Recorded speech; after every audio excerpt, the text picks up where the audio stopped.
Vítejte u dnešního videa, jak přejít z původního Profilaxu na nový Profilax 2. Pokud máte verzi z roku 2019, bude dobré, když nás budete kontaktovat. Kontakty na nás budete mít dole v popisku videa. Vzdáleně vám v rámci licence podpory nainstalujeme novou verzi databáze, současně vám nainstalujeme nový Profilax, provedeme i potřebná nastavení. Menu Service, práva přístupu ke strojům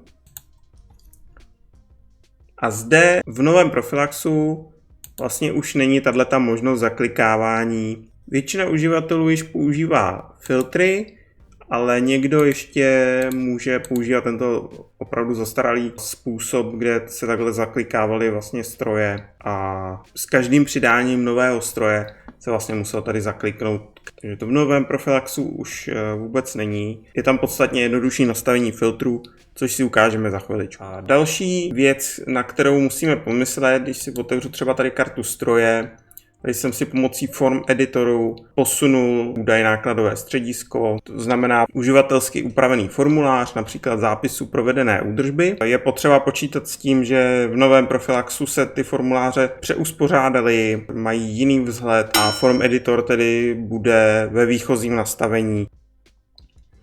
To jsou takové dvě základní věci, na co pomyslet a můžeme tedy upgradeovat. Samozřejmě si provedeme zálohu databáze, uzamkneme Profilax, až poté provedeme upgrade.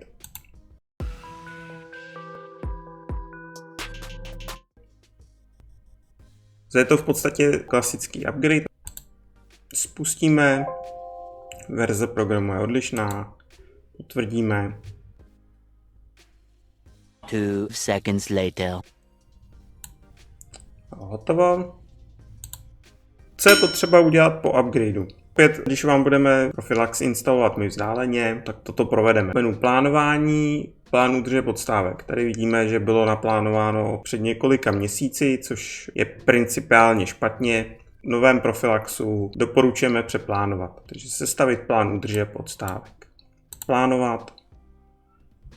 A jedeme. Máme hotovo. Dále je potřeba udělat refresh uživatelských práv. To znamená menu Service. Je to už tady pod menu práva přístupu ke stroji. Vidíte, že vzhled je opravdu jiný. Refresh provedeme pravým tlačítkem myši na seznamu. Zde jednoduše refresh uživatelských filtrů práv všech uživatelů.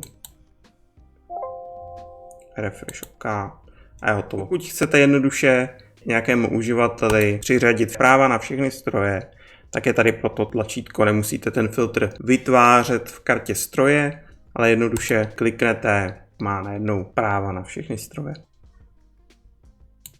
A to je v podstatě vše. Teď už si můžete jenom užívat prostředí Profilaxu 2. Věřím, že se vám bude líbit. Pokud se vám video líbilo, dejte prosím dole like. Mějte se krásně, naschledanou.